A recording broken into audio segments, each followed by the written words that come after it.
Okay, so we're looking at the muscle man for the muscular system.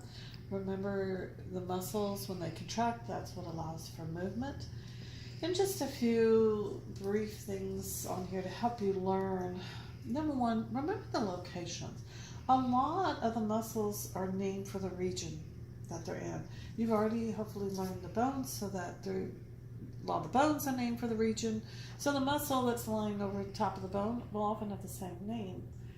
So you have the temporal bone, you've got the temporalis muscle, orbicularis oris, orbiculus, oculi. So just think about the names.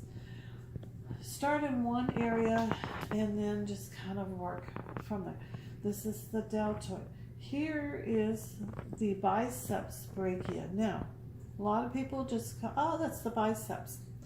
Please remember to use the full names, because you have the biceps brachia up here in the arm, but in the leg you have the biceps femoris. So make sure you use the full name of the muscle. Oftentimes people get confused with the leg. Excuse me. Pick out certain landmarks, or like right here, you see this muscle's going in a different direction. That's very easy to pick out. That's the sartorius muscle. Also, your directional terms. This is the vastus medialis. This one over here is the vastus lateralis. Medial, lateral. Makes sense because of your directional terms.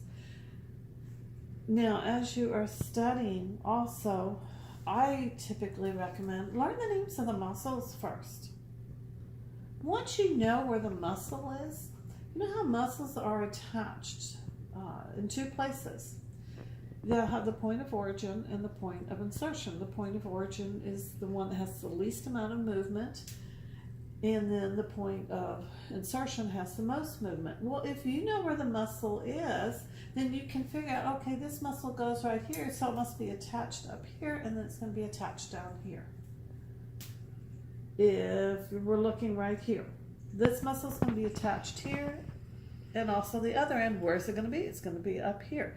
So now think about, if this muscle were to contract, if it's going to contract and get smaller, what type of movement then would you get resulting from that? So learn the names of the muscles, figure out then where it's attached, and then when it contracts, what type of movement will you get? And remember, whenever you have contraction on one side, opposite, you're going to have a muscle that's relaxing. So it's kind of working in pairs. One contracts, one relaxes. The biggest hint for learning the muscles, though, is, as you'll notice, so many of them are named for the area, the location of where they are. And that's going to really help you. Practice and repetition is going to help you learn the names of the various muscles.